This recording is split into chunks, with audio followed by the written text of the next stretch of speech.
Hello again, it's me, your favorite big green STEM gal. First of all, I just wanted to say thank you so much for your support on my last two videos.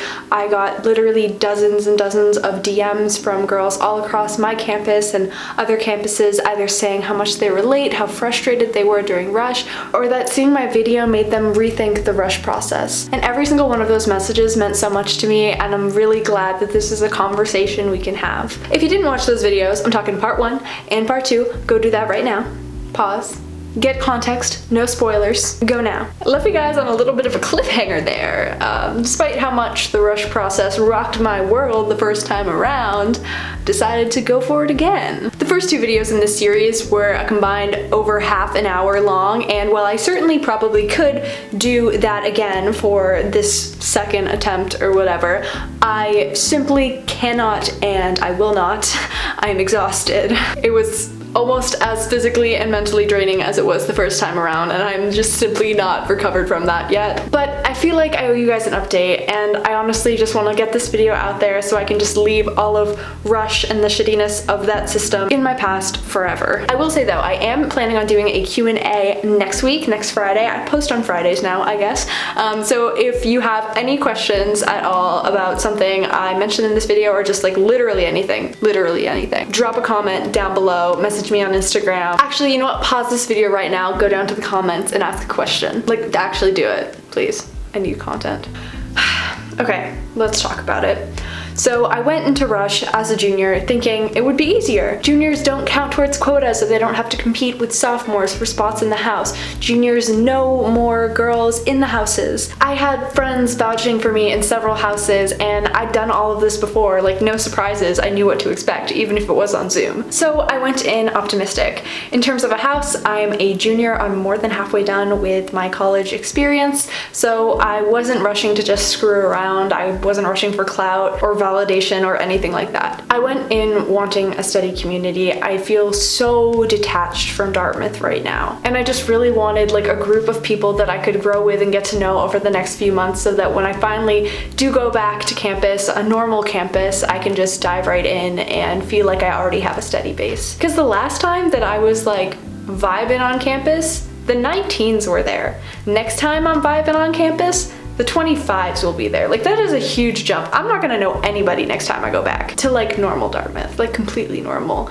non-depressed, non-pandemic Dartmouth. I wanted support. I wanted to be able to support other girls. I wanted a fun group of people that I could just completely immerse myself in. That being said, I still did want things to go better than last time in terms of rush. Last time I felt confused, unconfident, and a little bit dehumanized. I wanted to go into it this time in a better headspace and feel like I had options and control over my decisions. Round 1 was fun. I talked to a few girls I already knew in houses. I met some amazing, incredible sophomores in breakout rooms. Honestly, besides the fact that parties were 20 minutes shorter than they were last time, giving us less time to talk, it felt very similar to the typical rush process. Again, I went to houses that I really wanted to like, but just didn't. I went to houses where I felt like I clicked with a lot of girls. I went to houses where I was underwhelmed. I went to houses that made me excited to potentially join a sorority. And I went to houses where there was absolutely no pressure at all, because I knew there was a 0% chance that I would get invited back there. It was fun, I guess, overall. I felt like I did better than I did the first time. Unsurprisingly, and kind of annoyingly, the two houses that I liked the most the first time I rushed during round 1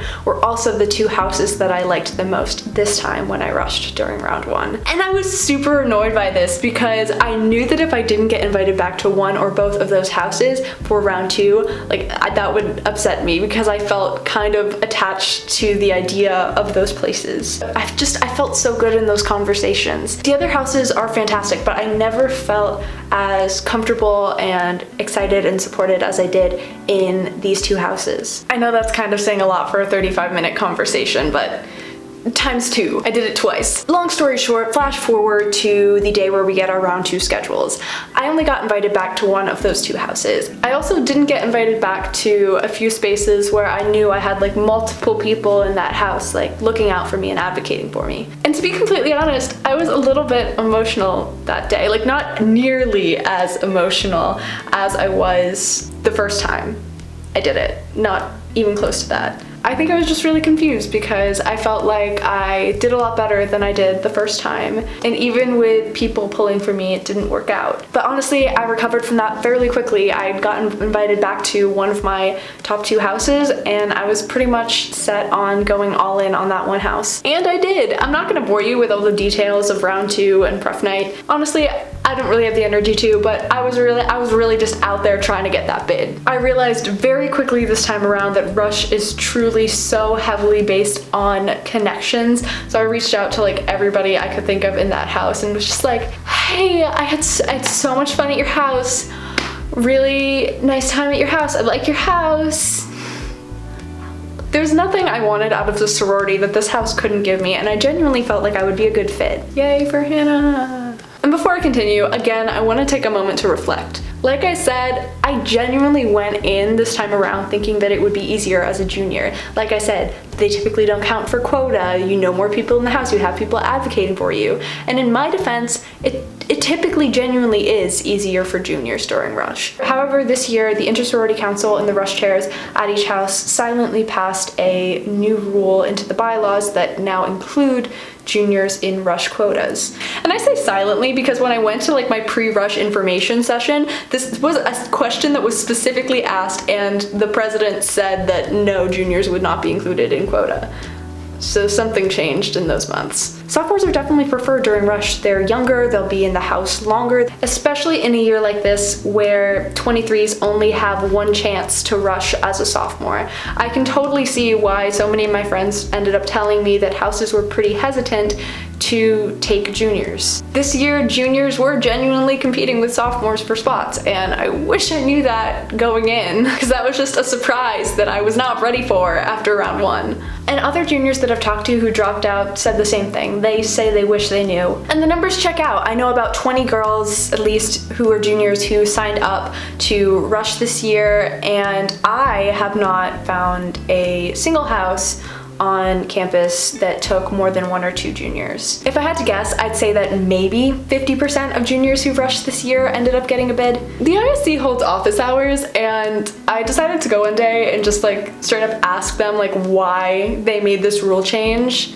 because I just didn't understand and I was so thrown off guard when I heard about it.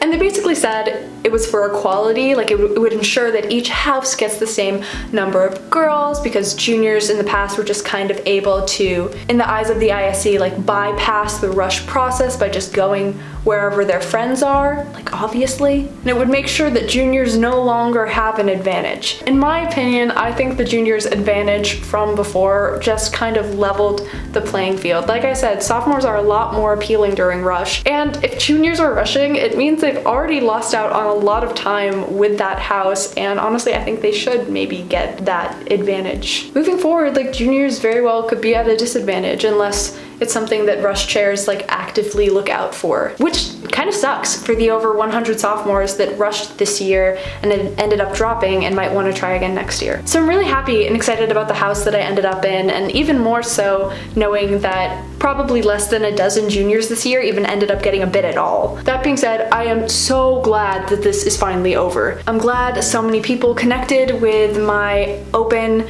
and really honest Rush videos. And again, if you're watching this and you dropped out of Rush or you tried it and it just wasn't your thing, you'll be okay. I've been unaffiliated for like 2.5 years and I still love my school most of the time. So y'all are nosy as hell and you probably want to know where I ended up, so we're just gonna do a quick little reveal. No. Wait, hold on. No, again.